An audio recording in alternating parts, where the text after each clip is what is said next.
దావీదును పట్టుకోవడానికి ఎప్పుడు వచ్చారు ఫిలిస్తీన్లు? రాజుగా పట్టాభిషేకము చేసిన తర్వాత. విన్నావా? దావీదు రాజు కాకముందు ఎవడు రాలే. దావీదు రాజు కాకముందు, అభిషేకం లేకముందు ఎవడు రాలే.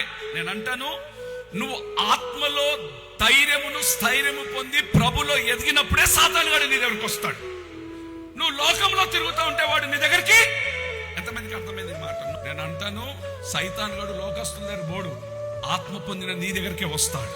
ఒక మంచి విషయం చెప్తా.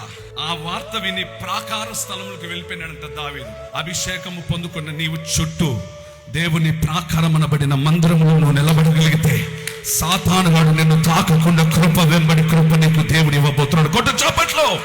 నీ కొరకు ఒక ప్రాకారం ఉంది. ప్రార్థననే ప్రాకారము దగ్గర నిలబడు.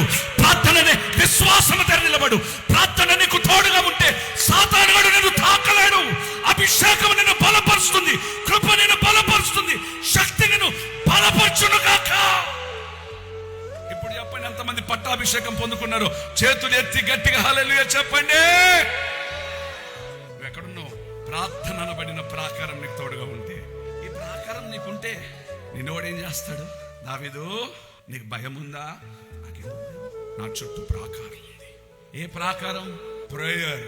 ప్రార్థన అన్ని విషయంలో నీకు జయములు ఇచ్చేది అంట. లోకస్తులతో రాజీపడి లోక కార్యాల్లో తిరిగి లోక కార్యాలు మునగబాకండి. దేవుని కొరకు జీవించండి.